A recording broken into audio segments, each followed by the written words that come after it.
Is my presentation visible to everyone? Yes, ma'am. Yes, ma'am. Yeah, okay. No, ma'am. Now, No, ma'am. No, ma'am. No, ma'am. No, ma'am. Yes, ma'am. is this visible to you? Yes, Ma'am, ma'am. No, కనిపిస్తలే ma'am. ma'am. No, no. No, ma'am. No. No. Yes, yes, yes, ma'am. No, ma'am. No, ma'am. Yes, ma'am. As pin it on my Yes, name bar. ma'am. Pin it.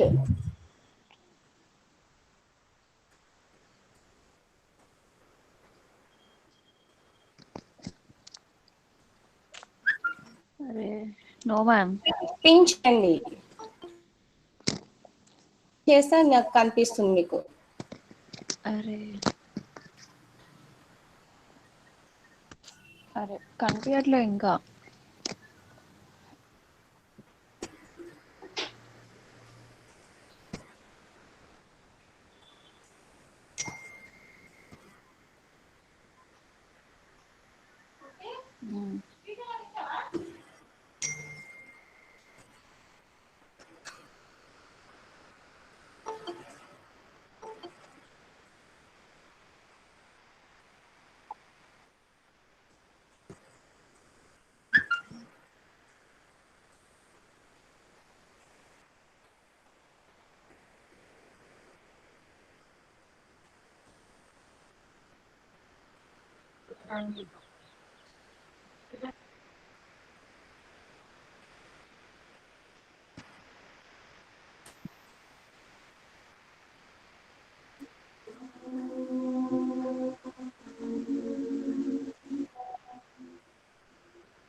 Now, is this visible to you?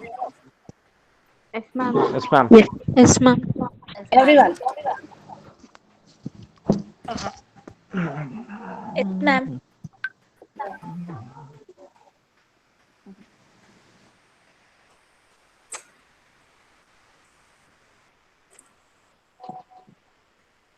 Yeah, okay. Good morning, everyone.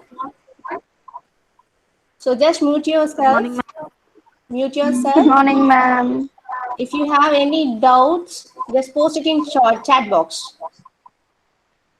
Okay, just mute yourself.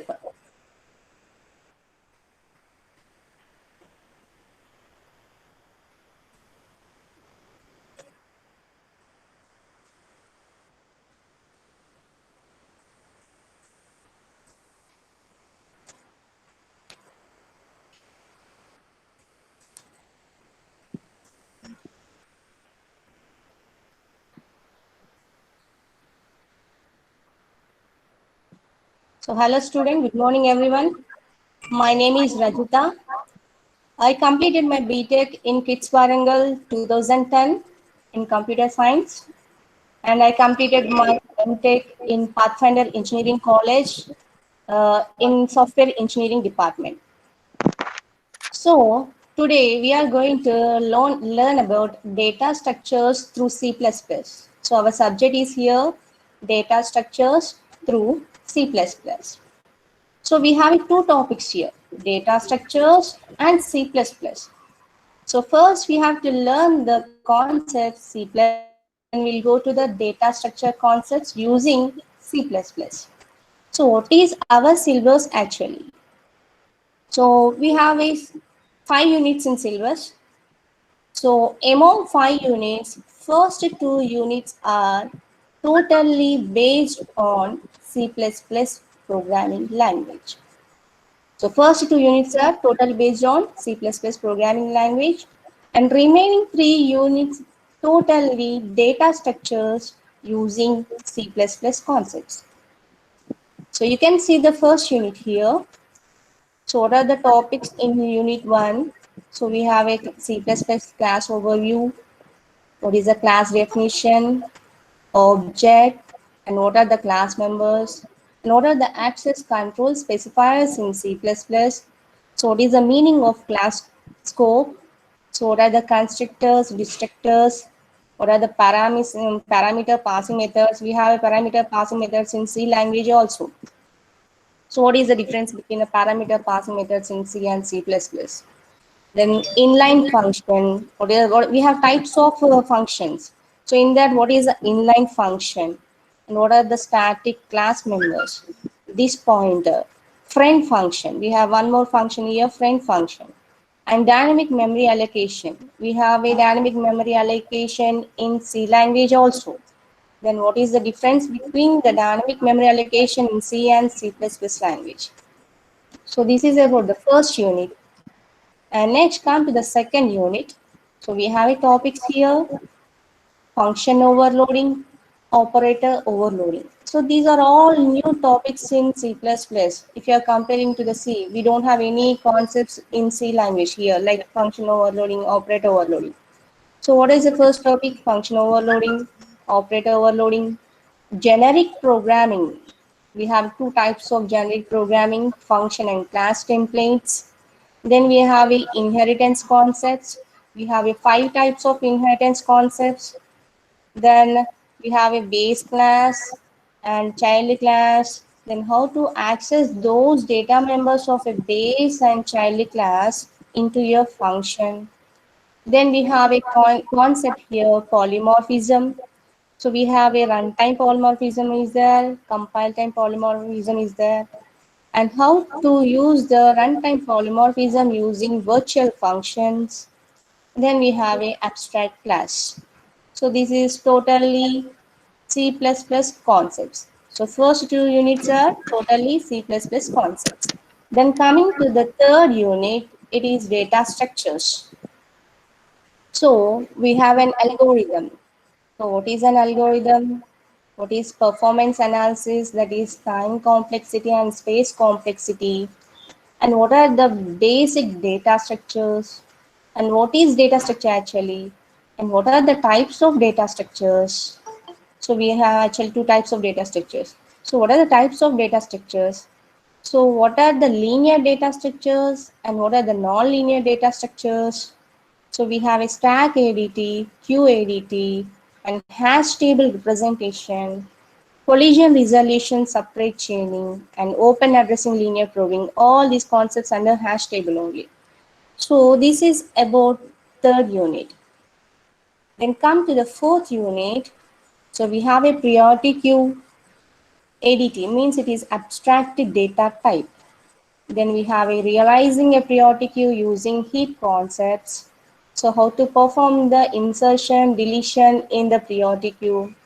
Then we have a non-linear data structures here, tree, binary search tree, and how to implement that binary search tree, and how to perform the operations, that is the searching, insertion, deletion in your binary search tree, and what is the AVL tree, And how to perform insertion, deletion, and searching in AVL tree. We have types of trees here: binary search tree, AVL tree, B trees. So in different tree concepts, how we are going to insert, delete, or search the element in a data structure.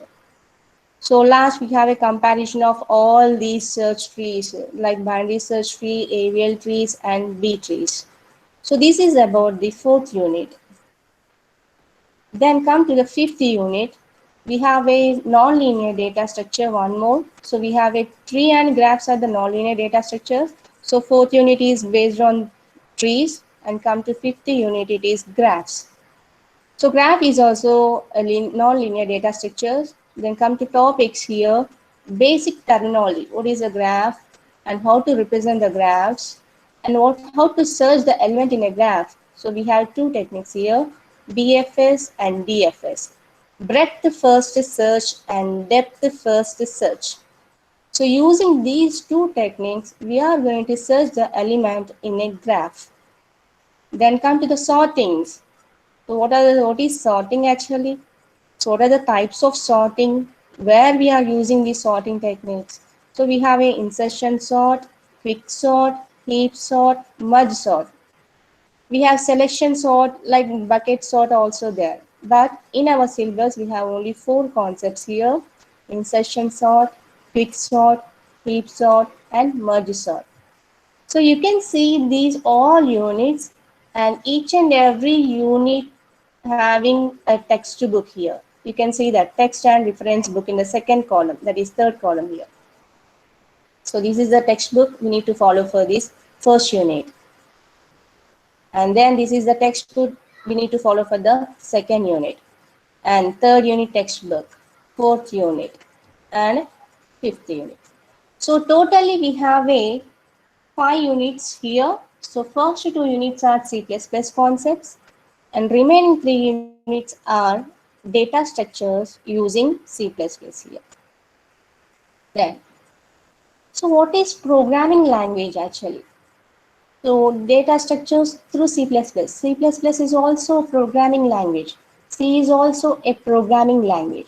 So what is the programming language?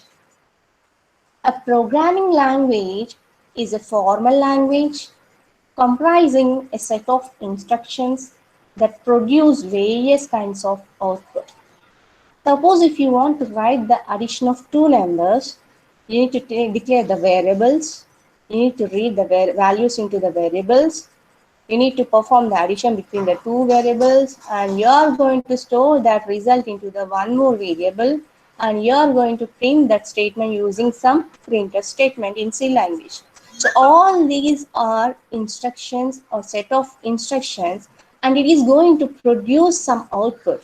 Suppose if you are performing the addition operation, it is going to display the addition of 2 numbers. Suppose if you want to perform the subtraction of 2 numbers, it is going to display the subtraction of 2 numbers. So like that, each and every set of instructions having some different outputs. So a programming language is a formal language comprising a set of instructions that produce various kinds of output. And what is the use of this programming language? Are used in computer programming to implement the number of softwares using an algorithm. So what is an algorithm? It is a step-by-step procedure. So we are going to convert this algorithm into the programming language. So you can take the algorithm and you can convert that into the programming language, any programming language. Either it may be C or C++, Java, like that you can convert that algorithm into the any programming language. Now we have a typed number of programming language from 1950s to now till date or till year. So what are the programming languages you have during 1950s and 1960s? Now you can see this one. So these are the number of languages invented in the year 1950s to 1960s. You can see that one. We have a first programming language here, regional assembly language. So in 1950s, we have these many number of languages. And 1960s, we have these many number of languages. You can see this one. So we have a number of language in 1950s and 1960s only. And next, in 1960s to 1970s, you can see this one. So we have a languages here. In 1967, BCPL, that is Basic Combined Programming Language. So BCPL is there, and Logo, and B language is there, and fourth language, C language, Smalltalk, Prolog, ML. So all these languages, some of the languages are procedural oriented language, and some of the languages are object oriented programming languages. So we have a structured query language in 1978. So these are the language in 1960s to 1980s. And 1980s, during 1980s, so we have a languages here. In 1980, we have a C++ is there, and 83 ADA language is there, and 84 Common Lisp is there, and MATLAB is there. So like that, in 1986, we have a Objective-C language is there, and Perl language, and TCL language. So these are the languages in 1980s. So in every year, they are going to invent the new languages. See this one. These many languages from 1950s to now till date. Now we have in 1990s we have languages Pascal, Python. Now present days all we are using the Python programming language. So it is a important one, and this Python language is also written in C language itself. And next we have Visual Basic, and UI is there. R programming. So now we are using a Python and R programming from the data science and big data in concepts. We are using these languages. And Ruby is there, and ADA 95. Then we have Java. In next coming semester, you have a Java language. And next we have a JavaScript is there. PHP is Ma'am? yes, yes, ma'am. Sorry for interrupting, but someone want to join the class. They are waiting. Yes, Oh, ma'am. Let the Same issue here also. okay, wait.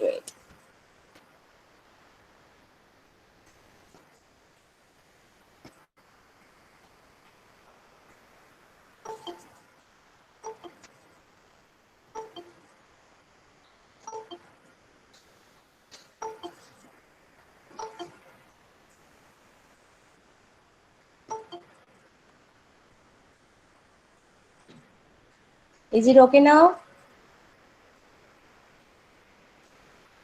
Okay, ma'am. Shall we continue? Yes, ma'am. Yeah, Yeah, ma'am. You can continue. Thank yeah. you. Okay.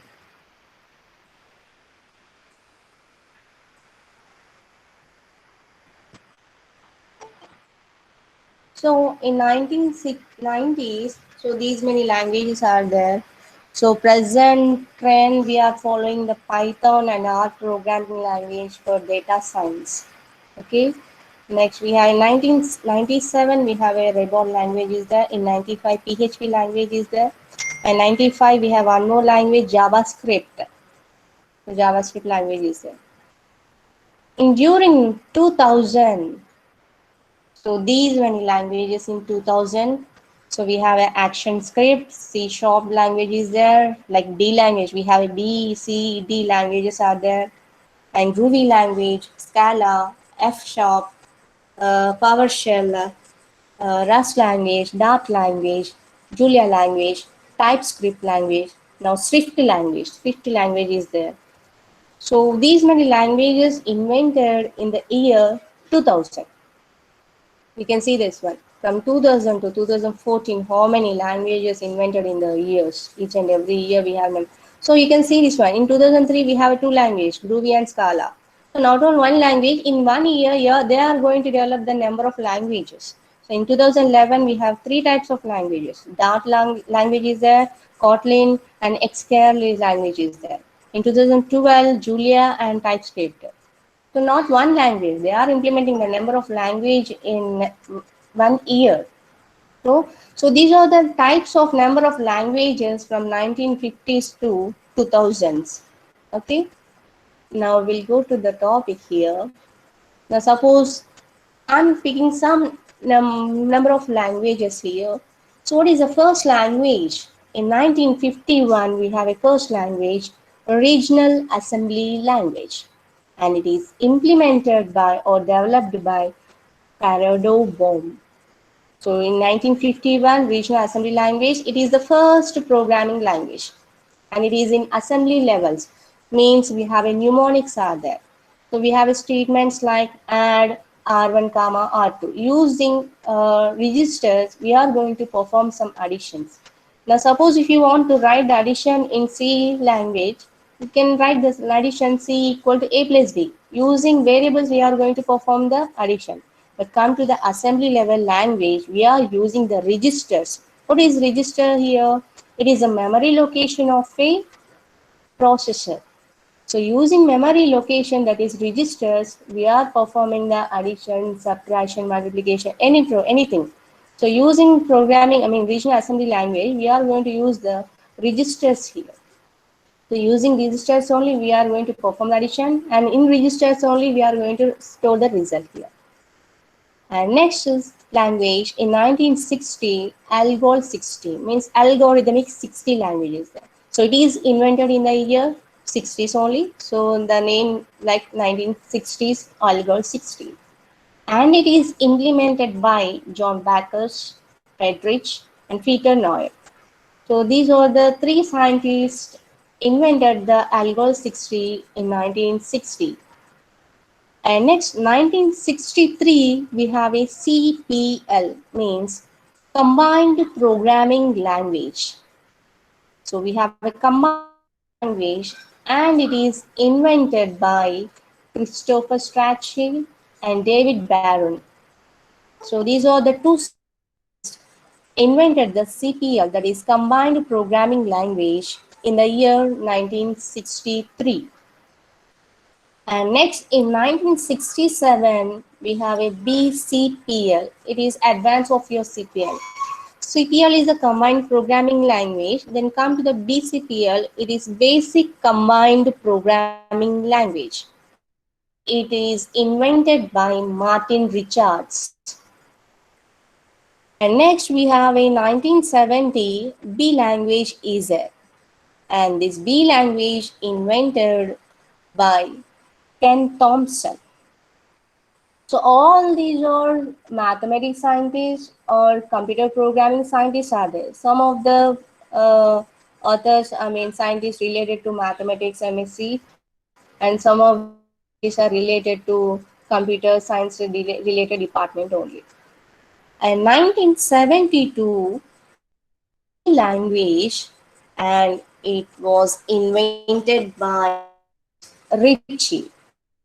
All are aware of that. In 1972, we have a C programming language invented by Dennis Ritchie. Excuse me, ma'am. Ma'am, What is D, ma'am? what, ma'am? What is D language? It is command programming language, but we don't have any definition for B here. Like C, is there any full form for C language here? No. Okay. So like that, we have a B languages. But come to BCPL and CPL, we have a combined programming language and basic combined programming language. So these are the some of the languages in 1951 to 72. So first language is the regional assembly language. Then next. So what is C language? Can anyone explain what is C language?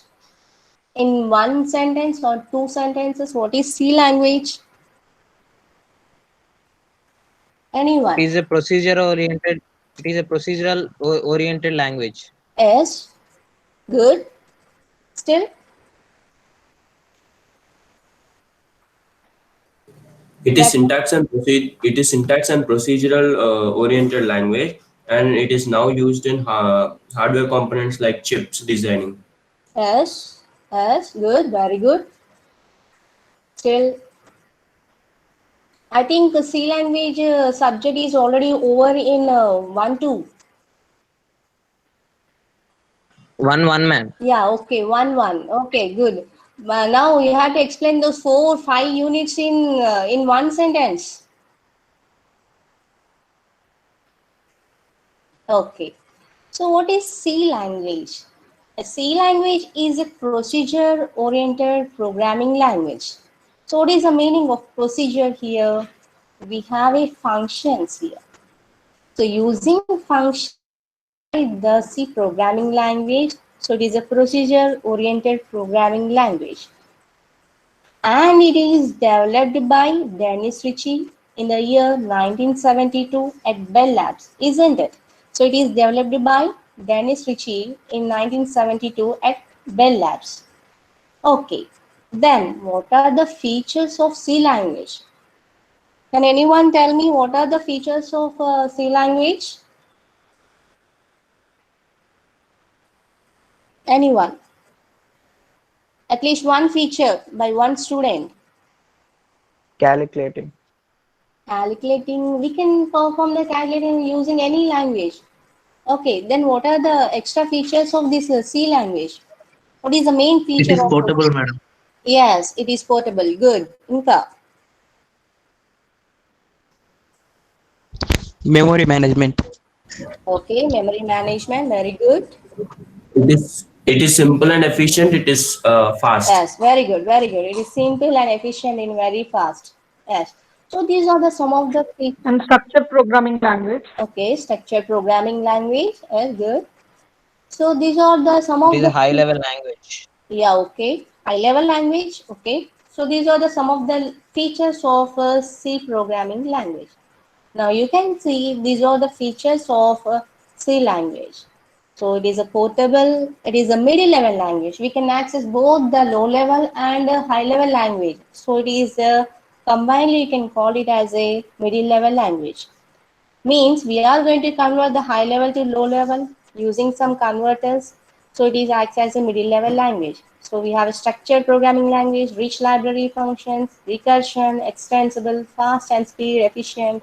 Memory management is there, pointers are there, and simpler. Now let's see what are the each and every feature in the C language. So first one, let us see the simple. So what is simple? A C is a simple language in a simple English language statement only. And we are using the structured approach, or it is a procedural oriented programming. Means what is a procedural oriented programming? We are going to divide the programming into number of modules or functions. Means we are going to break the problem into number of parts, and we are going to develop that parts using some functions. So we have a rich set of library functions for that one. So that is the common point in simple and rich library functions. And next we have a machine independent, or it is a portable one. So what is a portable one? Suppose if you are executing the C language in one Windows or any operating system, you can carry out that in any other operating system, and you can execute that without any means some modification, little bit some modifications are there, and you can execute that program into other operating systems. So that is a portable. Okay. And next we have a middle level language. So C is also used to do a low level programming, and it is used to do develop system applications such as kernel drivers, etc. It also supports the feature of high level language also. So that's why we are calling the C language as a middle level language. And next we have a structured programming language. So as we know that it is a procedural or structured programming language. If you want to write the programming, we have some specific structure is there. And we can break the programming like modules only using some functions. And what is the use of these modules, ma'am? It is easy to understand and modify the programming. Suppose if you are writing the programming using 1000 lines, it is very difficult to trace out the problem among the 1000 lines if you have any error. So it is difficult to find out the error, and it is difficult to modify the error among the 1000 lines. and you have to concentrate on all the 1,000 lines. So where it is an error. So suppose if you are dividing the 1,000 lines into the parts, and if you are developed that parts into the using functions, so it is easy to identify the error in individual function. So that is the use of the structured programming language. And next we have a rich library functions. So we have a conio.h is there, stdio.h is there, mathlog.h is there, mlog.h. Like that we have a number of library functions in C language. And next we have a recursion. So what is recursion? Can anyone tell what is recursion? Repeat. Recursion. Repetitive execution of same set of statements. Recursion, what? What? Esma, tell me. Keeping in a loop, repetition. Repetitive Uh, execution of same set of statements. okay. That is a functioning. Okay, that is functioning of a recursion. But what is recursion actually? What is the definition of recursion? A function calling another function. Recalling A function calling another function. The function calling by itself. Yes, very good. A function called by itself is a recursion. So recursion is also loop. It is going to perform the number of operations in a loop. But we have loop statements are there. For loop is there, while loop is there, do while loop is there. Then what is the difference between the loop statements and recursion? Both are performing the same functionality. They are going to execute the number of statements in a loop. But the difference is here, we are using the functions in recursion. We are not using any, you can use some loops in the recursion function that is based on the problem. But what is actually recursion is here, we are using the function and we are calling that function itself only. In add function, I can call the add function. In subtract function, I can call the subtract function. So a function called by itself, not other function. A function called by itself, a add function call add function, in that then it is called as a recursion. And this recursion function is going to evaluate each and every function using the data structures. So if you are calling the function one time, that function is going to store into the stack data structure. Then second time, if you are going to calling the one more time add function, again it is going to add it in the stack. So number of times you are calling the function, all these functions are stored into the stack data structure, and one by one evaluate that function, and that result is added to the second calling function. So what is the use of recursion here? So number of times we need to perform the statements, looping statement. So what is the previous result, and that will be added to the present calling function. So a recursion is a function, function called by itself is called as a recursion. And using this recursion, we can perform the operation in a milliseconds. Like loops also we can perform in milliseconds, but we have a difference between the recursion and the loops are there. And next we have a extensibility is there. Means suppose if you are taking the C++, C++ is the language that is the extension of C programming language. Means from C language you can invent the new language. So we have a extensibility is there. It can easily adopt new features into the other programming language. So that's why they invented the C++ language from the C language. Why? Because it is the capability of extensible feature. And next we have a fast and speed. In a fraction of seconds, we are getting the output from the programming language. So how it is possible? By the fast and speed and efficient programming language. As you said that it is the C language is the efficient and fast programming speed language. So in a fraction of seconds, we are getting the output from the programming language. And next, we have a memory management. So what is the memory management? So actually we have two types of allocation if you are taking the variables. So we have static memory allocation is there and dynamic memory allocation is there. So what is the static memory allocation? At compile time, the memory is going to allocate it for the variables here. And what is the dynamic memory allocation? At runtime, the memory is going to allocate at runtime. So what is the difference between compile time allocation and dynamic allocation? Suppose if you are taking the static allocation, suppose if you are taking the arrays, it is the static allocation. Suppose I am taking the int a of 5. So what is the data type here? Integer. And array name is here a and 5 is the size of my array. So how much memory will be allocated for int a of 5? Can anyone tell me what is the size of int a of 5 statement? 10 bytes. Yes, 10 bytes. Good. Why? Because for integer data type, 2 bytes will be allocated. And the array name is here a and I'm taking the size of array is 5. So 5 into and the memory allocated by integer is 2. So that is 5 into 2. It is 10 bytes will be allocated continuously. So in array we have one advantage and what is the disadvantage? We have advantages are there and disadvantages are there. So what is an array?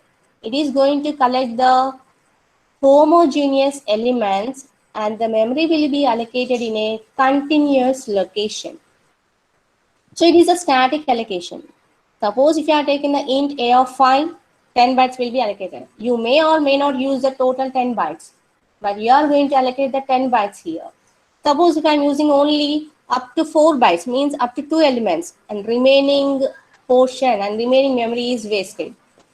Suppose if I am taking the int a of 5 only, but I want to take the 6 elements. Is it possible to take the 6th element in the array size 5? No. Why? Because I am taking the size is only 5. Maximum you can insert up to 5 elements only. You cannot insert extra element into the size of 5 here. So these are the some of the disadvantages of array. So you cannot extend the memory. And second is we have a wastage of memory in the array. So in order to overcome that problem, so we have a dynamic memory allocation is there. So what is dynamic memory allocation? At runtime, we are going to allocate the memory. So what is the use of this one? So as much as possible, you can take the memory.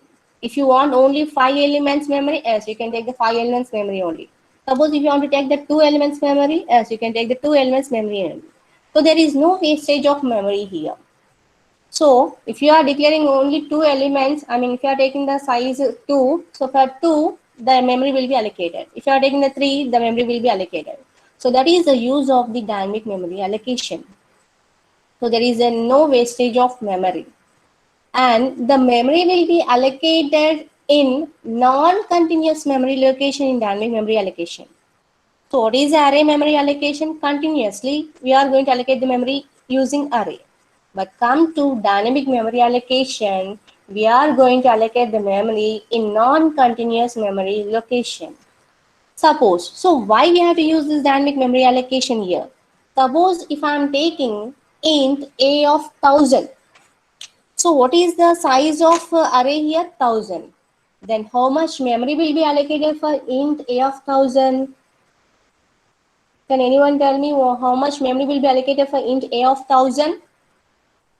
2000. 2000 Yes. bytes. Yes, 2000 bytes we have to allocate for the int a of 1000. Suppose, so and how the memory will be allocated? Continuously we need to allocate the int a of 1000. Suppose there is no continuous locations in your memory. We need to take the 2000 memory locations continuously. But you don't have any 2000 memory location continuous. You have a memory 2000, but it is in a non-continuous memory location. So in that case, how can we allocate the int a of 1000 memory values? So it is not possible. But it is possible using dynamic memory allocation. So what is the dynamic memory allocation here? Wherever the memory is free, in that space, the memory will be allocated for your variable.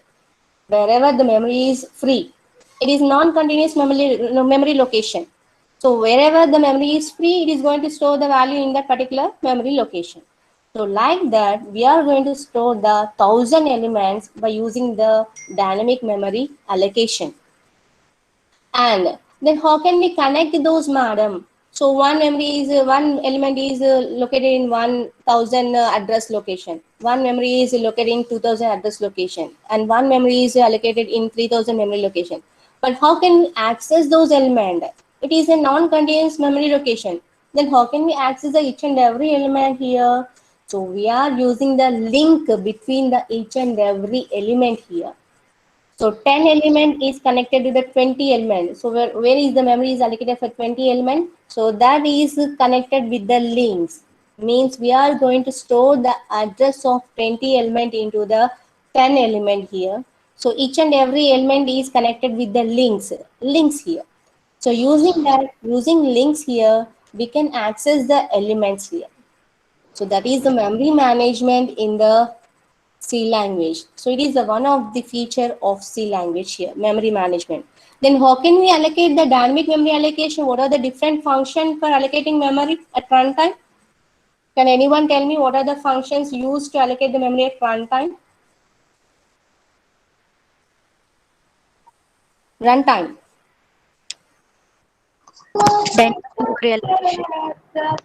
What?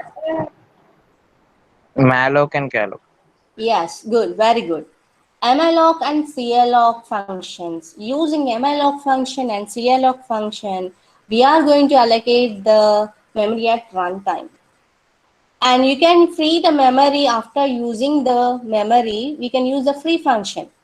So after using the memory, you have to free the memory. Then that free memory location will be used by other persons.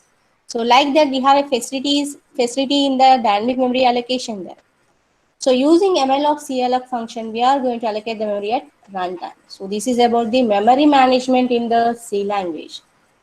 And next we have a pointers. Yes, we have a pointers concepts are there. So what is pointer actually?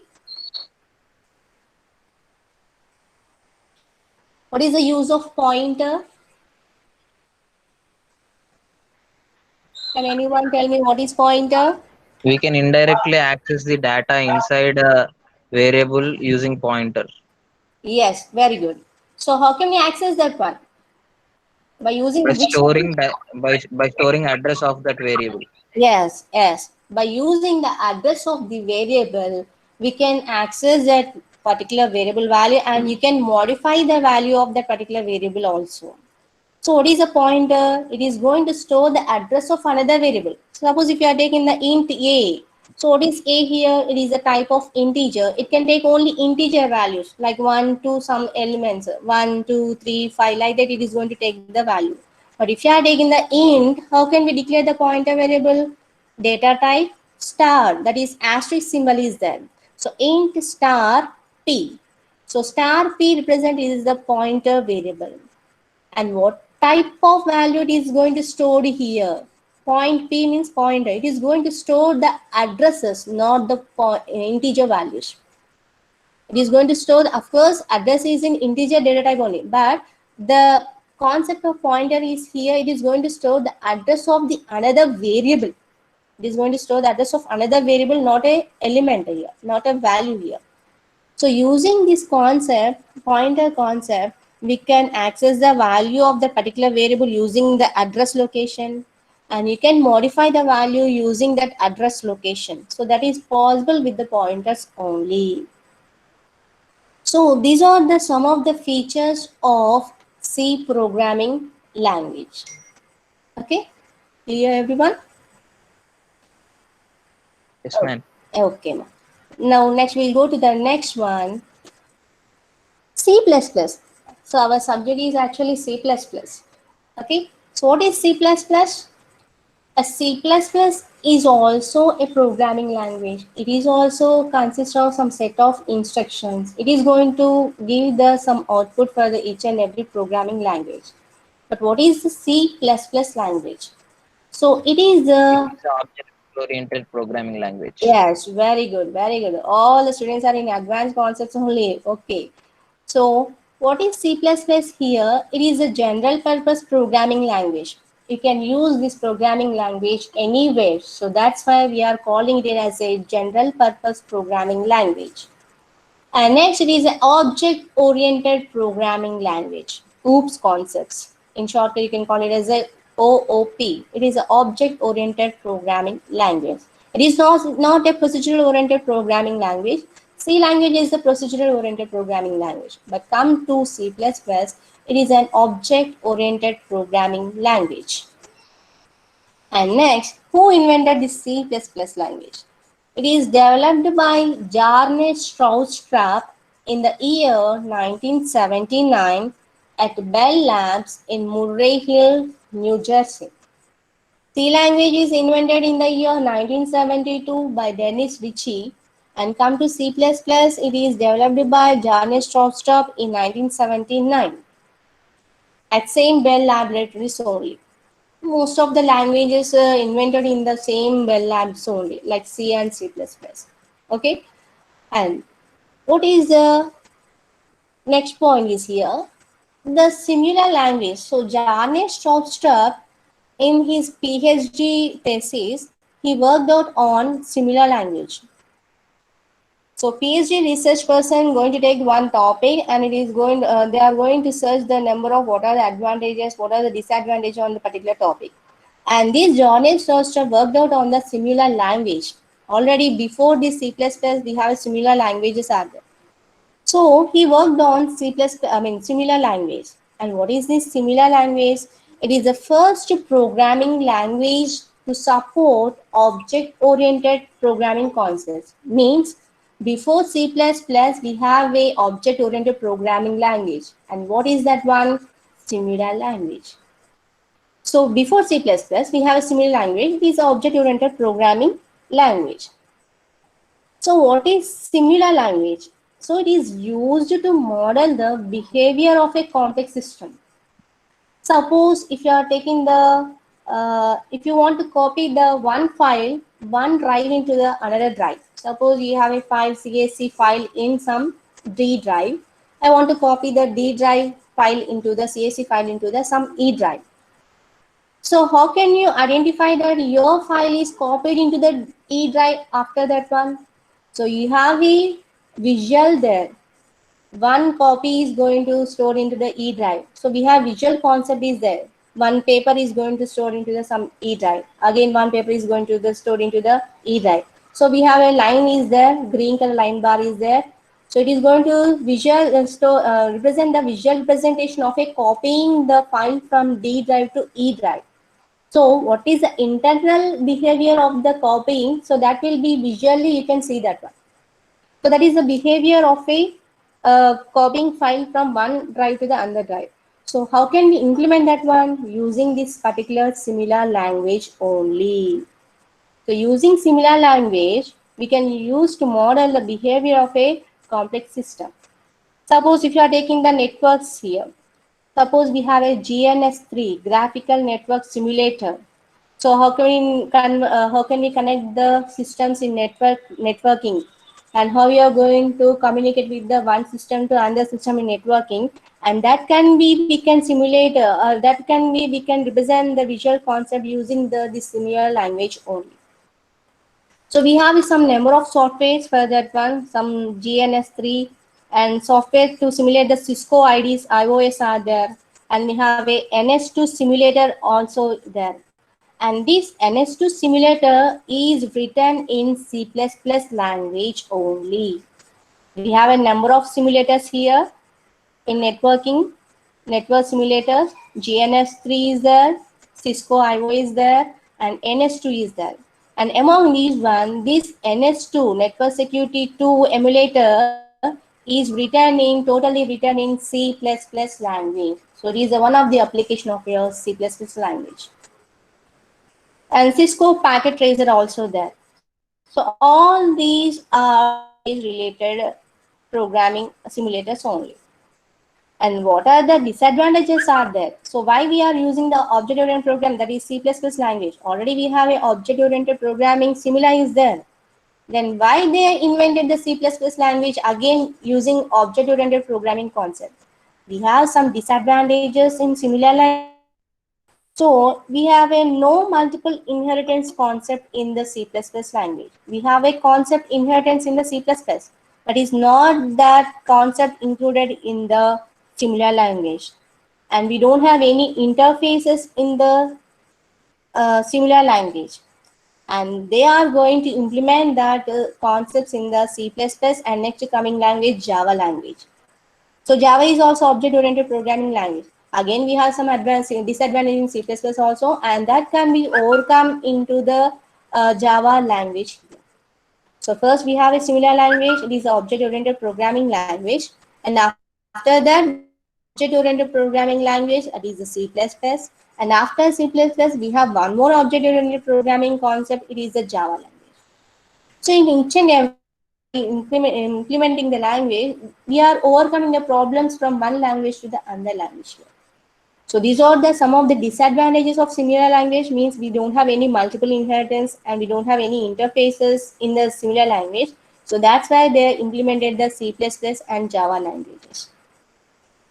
So this is about the C++ and the similar language.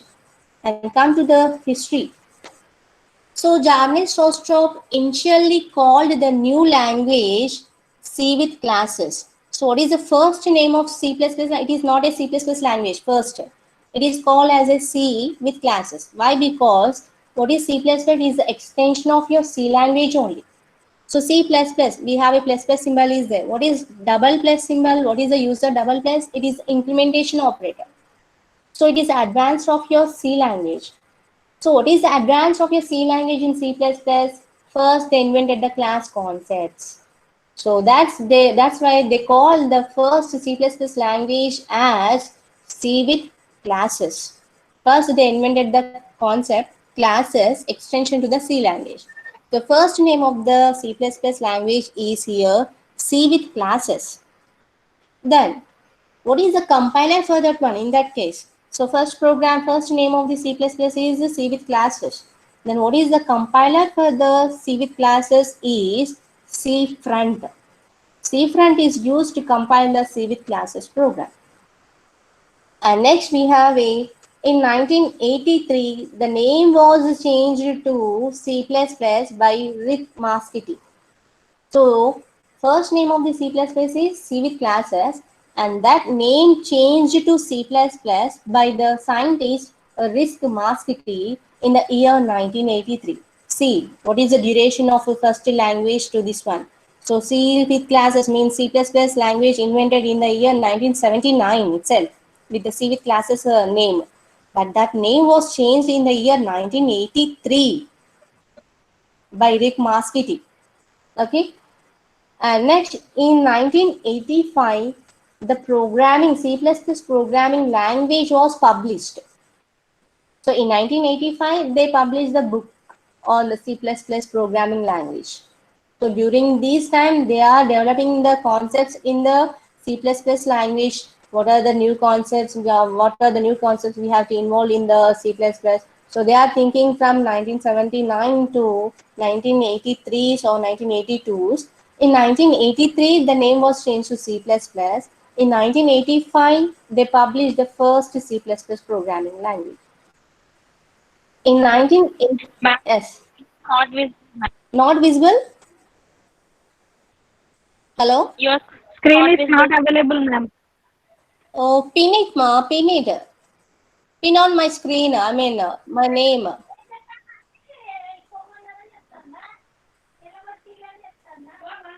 Nobody is visible to my screen.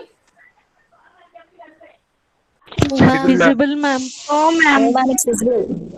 Yes, it is visible. You Visible, are clicking on some icons. You are going to click on the icons. Just check it out once. Once check it out, ma. So, in 1989, the language was updated with the static and protected members. Now, see this one. The language is invented in the year 1979 itself, but in every year they are going to add the concepts in the C++. In 1989, the language is updated with the static and protected members. Up to 1988, we don't have static and protected members in the C++. But come to 1989, we have a new concepts in the C++, that is static and protected members are there. So the scientist not simply sitting, okay, completed my work, language is invented by me in 1979, over. No, they are not sitting idle. They are going to invent the new concepts in the language every year. In every year, they are going to update the language. In every year, they are going to invent the new languages also. Okay, so in 1989, the language was updated with the static and protected members. And next, in 1990, first C++ manual and the Borland Turbo C++ compiler were released. So we have a compiler for the C++, that is C with classes. What is the compiler C with classes? It is a C front. Then in 1990, they invented or they developed the new compiler for the C programming language. It is the Borland Turbo C++. And the first reference manual is produced in 1990 year only. So this is about the history of the C++ programming language. Then what are the applications of C++? So we have a features and applications in C++ also. So what are the applications of C++ language here? So we have a OS. What is OS full form actually? Operating system. So we have a subject in operating system in the coming semester thing, I think. So operating system, what is an operating system? It is a set of programming languages, or it is a set of programs, or it is a software. Suppose if you want to use the computer at first time, you need to install the operating system into the computer. Then only you can use the computer. So why we need to install the operating system here? Suppose if you want to use the VLC media players, or if you want any compilers, or if you want to use the files. So all these instructions are implemented in the operating system. So one system, so we have types of operating systems here. System software operating systems are there, application operating systems are there. So what is the system software? Like Windows operating system, we have 93, 97, like that we have Windows operating systems are there. So after installing the operating system, suppose if you want to use the VLC media player, or if I want to use the compiler, or if I want to use the Microsoft PowerPoint, you need to install the applications. So VLC media player applications and VLC media player applications, and next we have a compiler applications and Microsoft applications. You need to install those. So we have types of operating system softwares and the application softwares. I mean system operating system and the application oriented operating system. So you need to install all these operating systems here. And these some of the types of operating systems are C++ language only. So we have a operating system like Unix operating system, DOS operating system, Linux operating system, and all these types of operating systems are written in C and C++ languages only. So that is the application of C++. And next we have, so we have a types of editors here, like Notepad is there, WordPad is there, Edit Plus is there.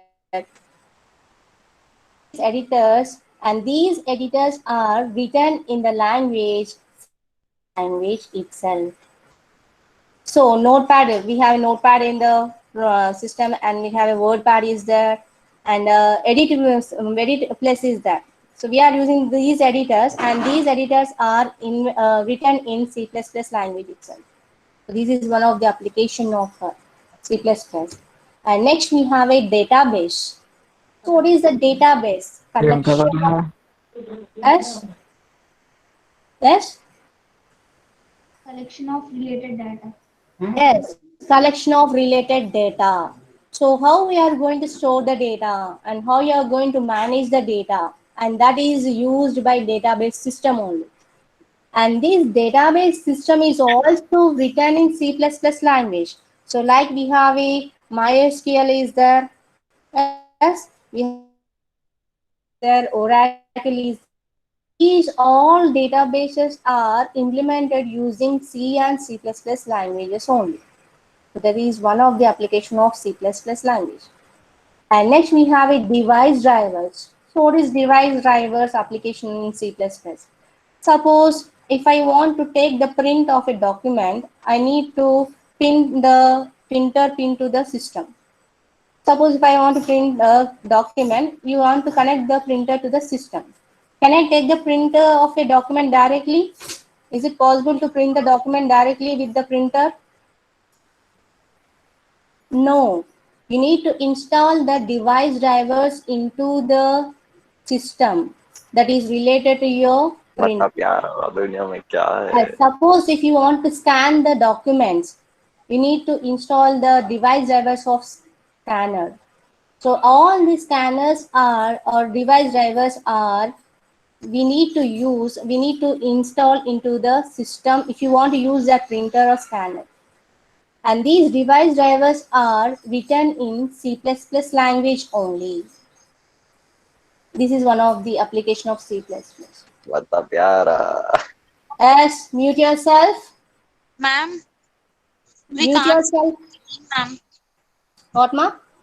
We can't see your screen. Please share the screen, ma'am. Pin Try it to on rejoin the again. screen, ma. Pin it.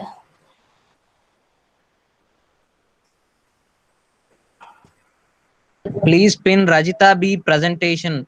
Yes, yes, yes. Pin it on that.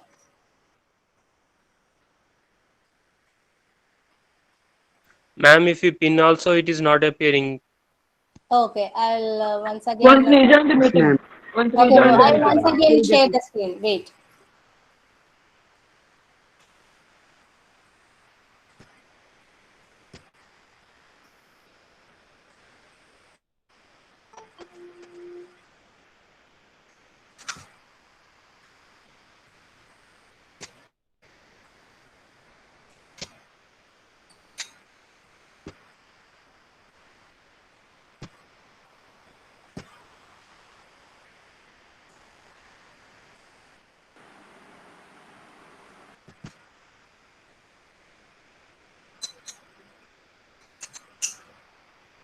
Now, is this visible to you? Yes, ma'am. Okay, ma'am. Yes, ma'am. Okay.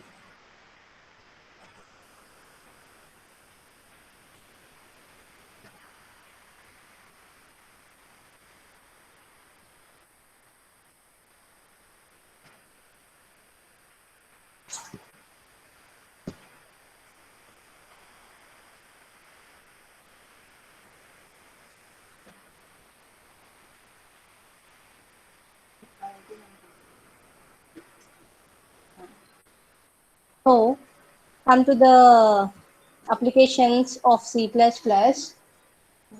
Ma'am, can we write user interface on C++? Yes, you can write the user interface with the C++. Ma'am, do we have that classes, ma'am? We'll see that classes in remaining sections, or else we can ask some other faculty members to explain that concepts. Okay. So this class is only related to my subject data structures through C++ only. Okay. So next we have a application of C++ translators. So what are the translators we have?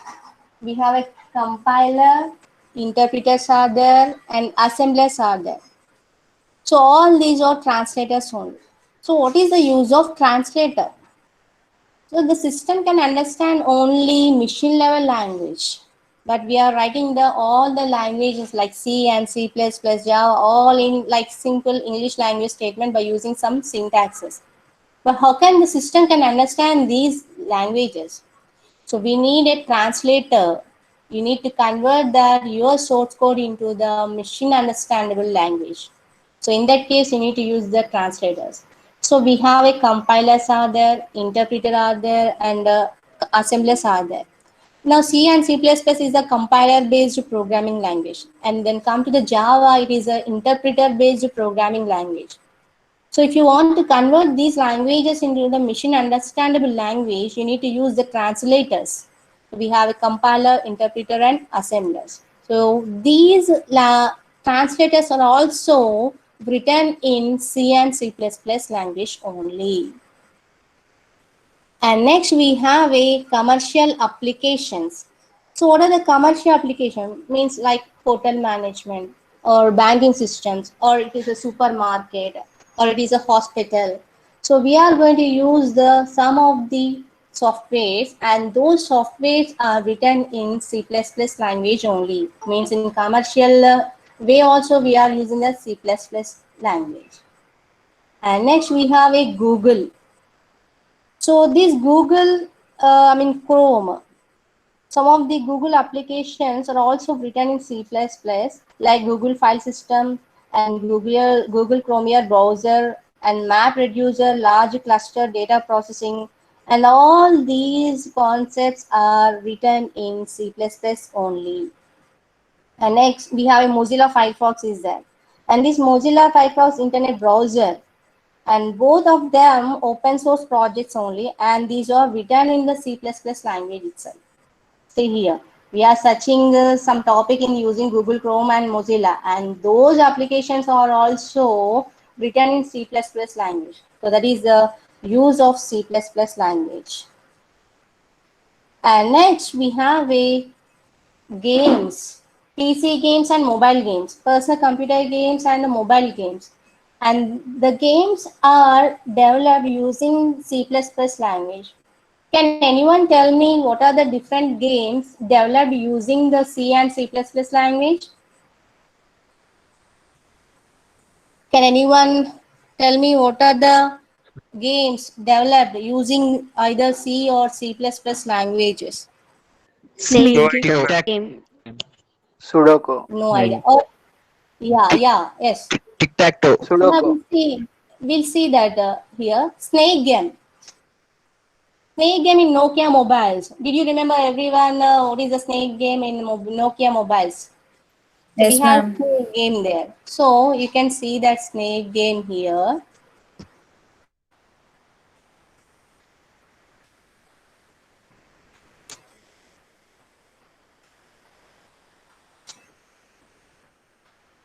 So this is the snake game.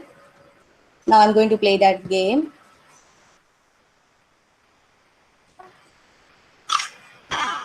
Oh, once again.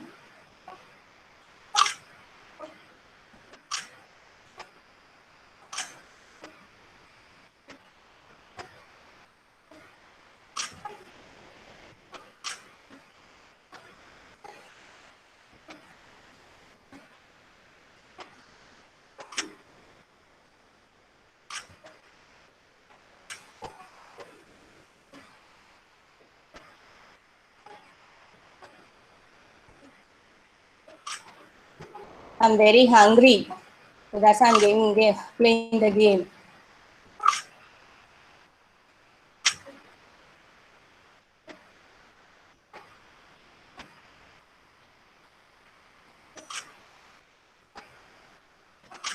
Oh. Oh. So like this, we can play the game. This snake game is also written in C++ language itself.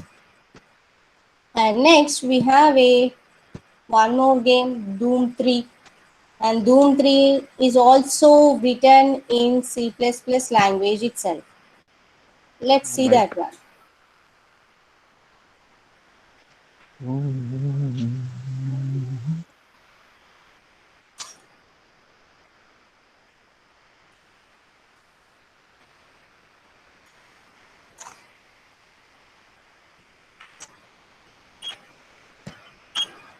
Is everyone visible this game?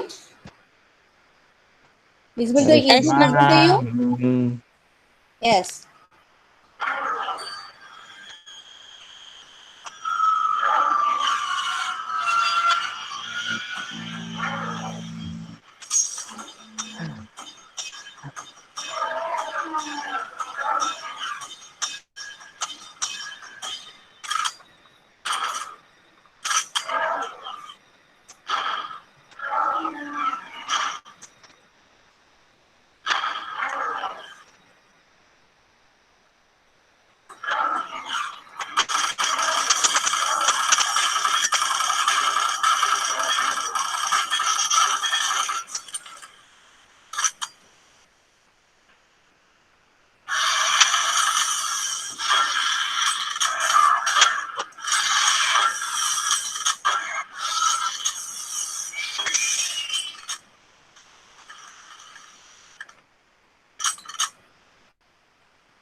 Yes.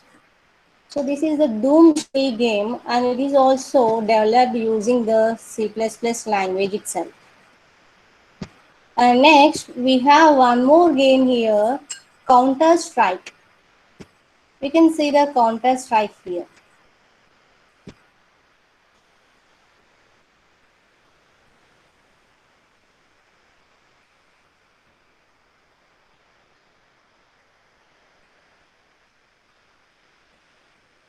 It is like a PUBG game.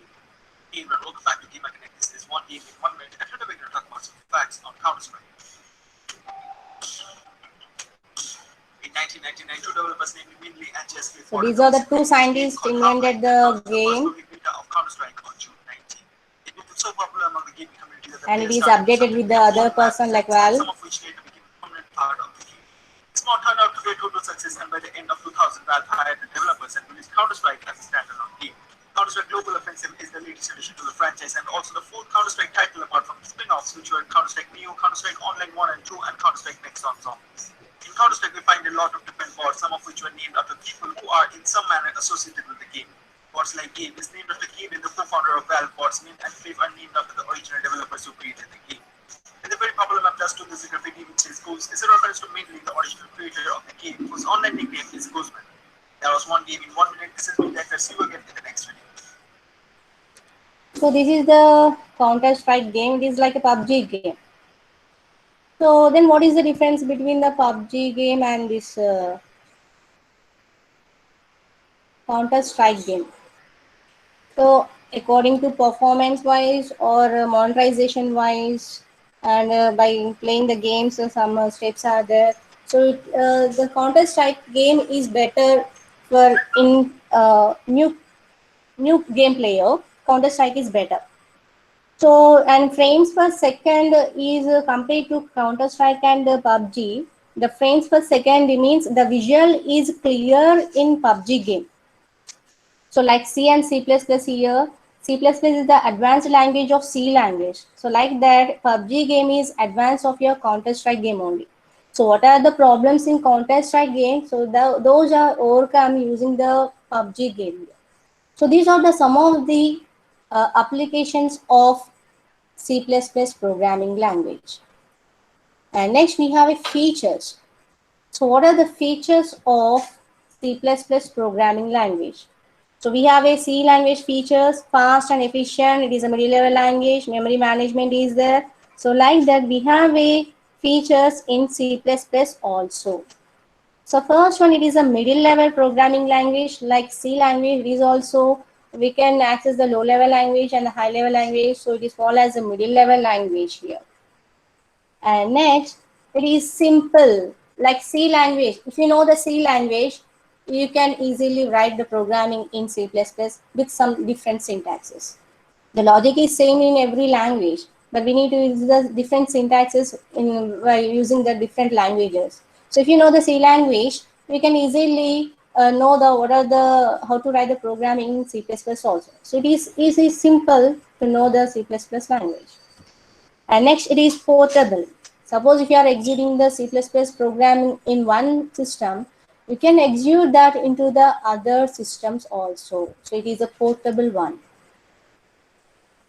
And next we have a Rich library function. In C language also we have a rich library functions like stdio.h, math.h, mlog.h, conio.h. So like that we have a library function. And come to reach C++, we have a IO stream header is there, IO manip is there, C math is there, std lib is there, C time is there, F string is there, memory is there, iterator is there, algorithm is there, and these are the number of rich library functions in C++ also. So using these rich library functions, we can write the program, C++ program in a simple way. And next one, memory management. So what is the memory management? In C, we have a static allocation and dynamic memory allocation. So already we have seen that what is static and dynamic memory allocation. Now come to C++, we have a static and dynamic memory allocation in C++ also. And we have a dynamic memory allocation in C language also. Then what is the difference in C and C++ on the dynamic memory allocation here? Same concept is same here, but here we are using the different syntaxes. There we are using the malloc, cloc functions in C programming language. Those are functions, malloc, cloc functions. A name followed by parentheses is called as a function only. So we are using the functions to allocate the memory at runtime in C language. But come to the C++ language, C++ is the object-oriented programming language. Here we are using the objects to allocate the memory at runtime. In C language, we are using the functions, and come to C++ language, we are using the objects. Using these objects, we are going to allocate the memory at runtime. So those are new and delete. So like malloc, cloc function, we have a new object to allocate the memory at runtime in C++. And to free the memory of memory allocated by the variables in C language, we are using the free function. And come to the C++, we are using the delete object. So those are malloc, cloc, free or functions. And come to new and delete. These are the objects. Why? Because C++ is the object-oriented programming language. The concept is same, but we are using the objects in the C++ programming language. And next we have a compiler based. C is also compiler based programming language, and C++ also we have a compiler based programming language. Like we have a Turbo C++ is there, CFront is there, Borland C++ is there. So all these are C++ compiler, and C++ is a compiler based programming language. And come to Java, it is also object oriented programming language, but it is an interpreter based programming compiler, not a compiler based. It is an interpreter based programming language. Okay. Next we have a speed, like C language. In C language also, in fraction of seconds we are getting the output. In C++ also, we in a fraction of seconds we are getting the output from the programming. And next we have a object oriented. This is the main feature of C++ language. It is object oriented programming language. That is a OOP, object oriented programming language. So what is object-oriented programming language? So before that, we'll see what are the differences between the C and C++. Till now, we have seen the concepts here. Okay, no problem. We'll see the features. Now see the features of object-oriented programming language. First one, we have a class. Object-oriented programming, we have a class. First one is a class. And next we have a object. And next we have encapsulation and abstraction, inheritance, dimorphism, dynamic binding, and message passing. So these are the 8 features of object-oriented programming of C++ programming language. By one, first one is the class. So what is a class? In general talk, what is a class, ma? It is a collection of group of peoples. Suppose CACA, it is a group of 60 members in a CACA with the girls, and come to CACB with the 60 members with the girls and boys. It is a collection of people, and each and every people is called it as an object. Every people is called it as an object. Not the people only. We can take the, suppose if you are taking the bag is also an object. If you are taking the box is also an object. If you are taking the chalk paste, it is also an object. Duster is an object. Table, it is an object. It is a class, is a collection of number of objects, people or things. It is a collection of objects. And C is similar to structure in C language. We have a structures in C language here, and it is similar to structure, that is class is similar to structure in C language. And class is a user-defined data type. Like structure is also user-defined data type. So we have a primitive data type and user-defined data type actually. Arrays and all these are basic data type or primitive data types. And structure, it is a user-defined data type. So what is a structure? It is a collection of different heterogeneous elements. Array is a collection of homogeneous elements. And compared structure, it is a collection of heterogeneous elements. So like that, class is also a user-defined data type. Means it is also a collection of heterogeneous elements only. And it is an abstract data type. We can hide the information using some access specifiers here. So that's why we are calling it as a abstract data type. And next, it is a collection of data members and member functions.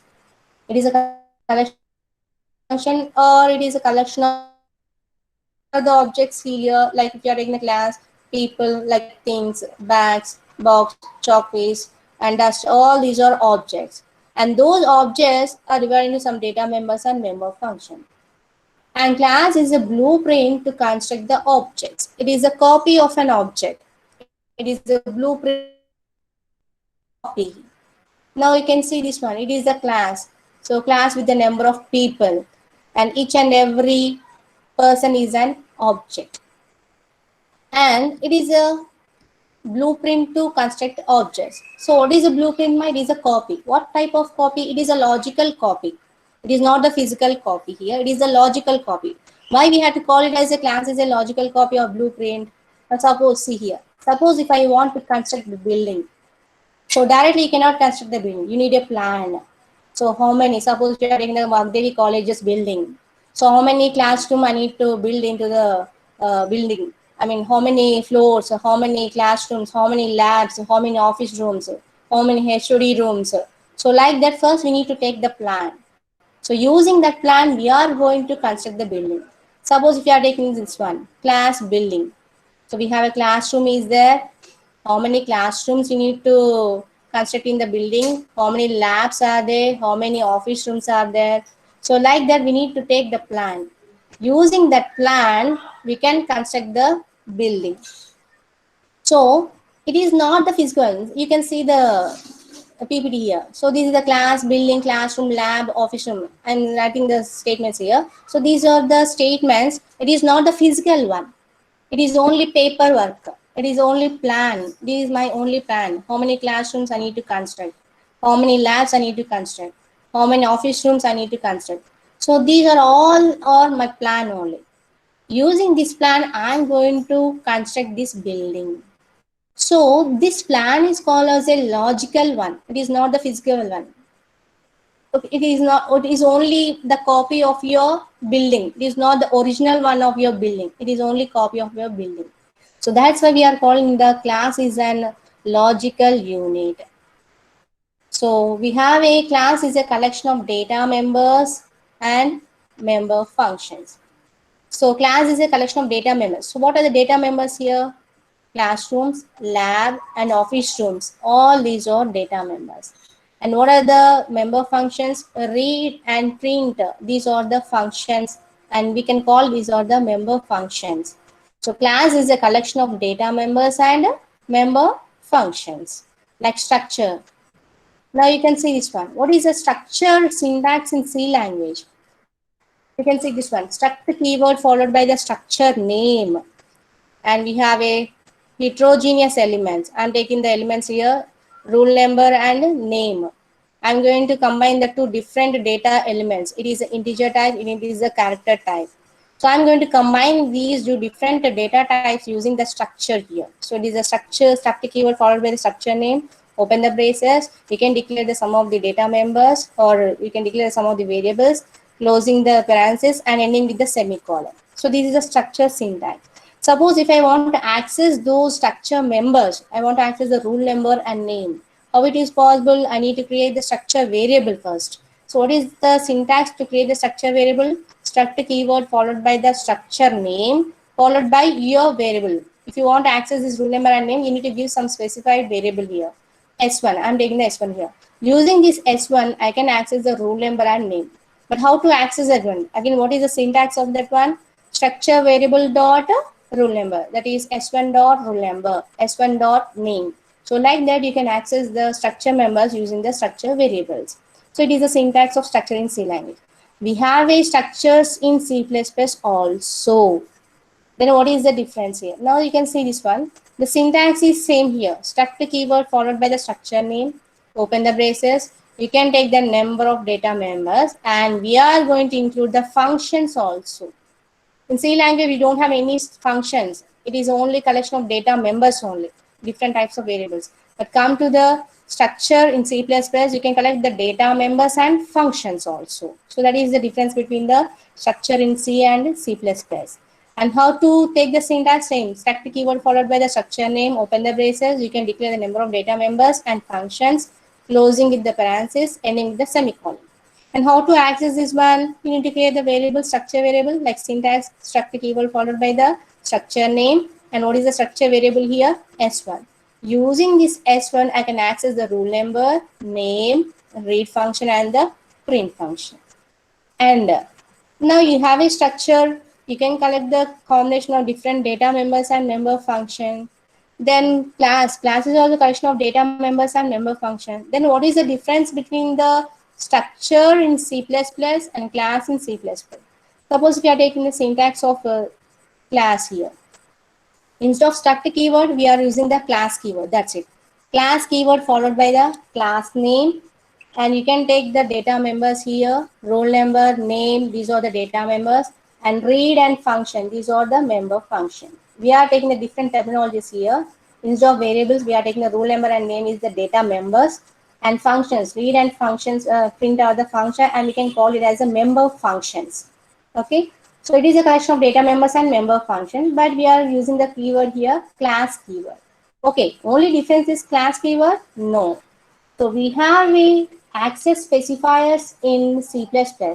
We don't have access specifiers in C language.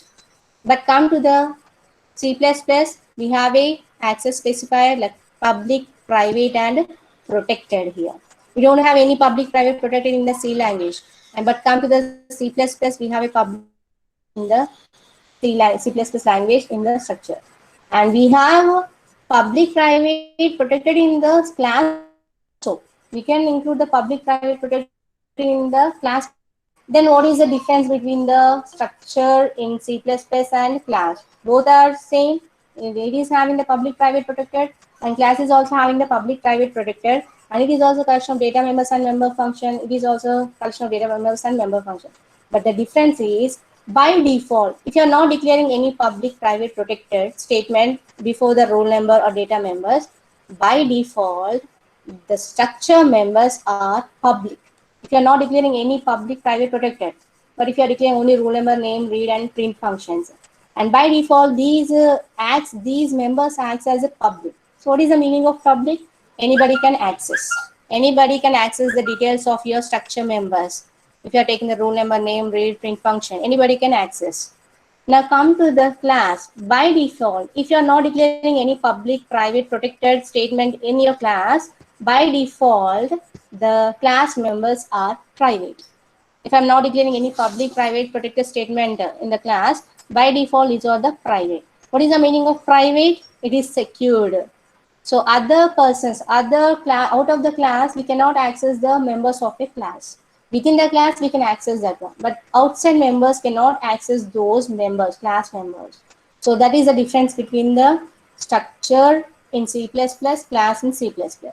Now you can see the differences are common in C and C++ on structure. So structure is a collection of variables or collection of data members in C and C++.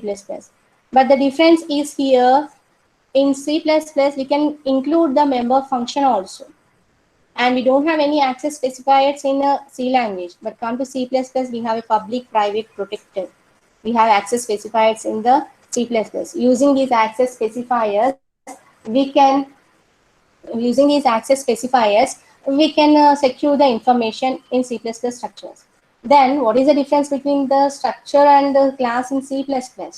Both are collection of data members and member function only. Structure is also collection of data members and member function, and class is also collection of data members and member function. Both are having the access specifier public, private, protected. But the difference is here, by default, the structure members are public, means anybody can access the values of your structure. But come to the class, by default, the class members are private. That is the difference between the structure and class in C++. And one more difference, you cannot inherit the structure into the another structure. You can declare any number of structures into the programming language, but you cannot inherit the properties of another class. Suppose if I want to use the rule number in structure 1, I cannot use the structure 1 data member into the structure 2. Concept using the structures, but we can inherit the properties of one class into the other. You can declare any number of classes into the program. You can access the one class data member. Inheritance concept is there. That is the one more difference between the C++. So now we can see this one. S1 is the structure variable. S1 is also structure variable, but come to class S1, it is an object. The terminology is different here. S1 is the object. Using this object, we are going to access the data members and member function of a C++ class variables or the data members and member function. Okay, so we'll stop this class here. We'll see the object and how can we access the data members and member function of a class using the object. So we'll see in the next class. So if you have any doubts till now, you can post it in the chat box or you can ask me.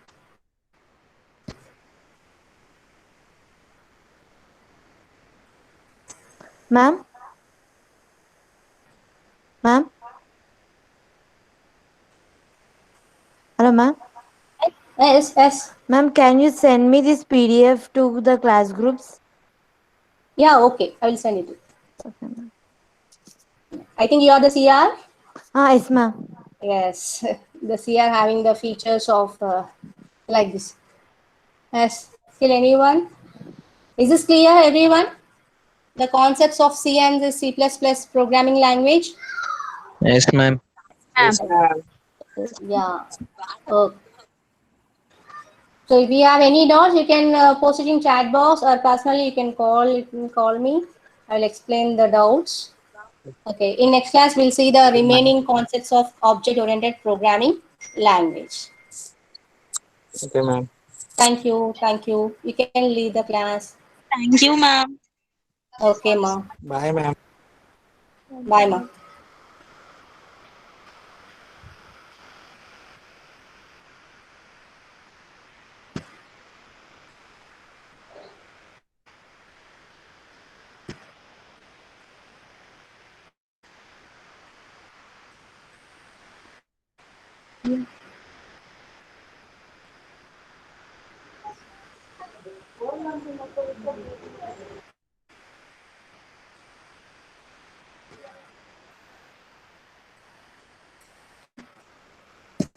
Attendance, Anna. Attendance,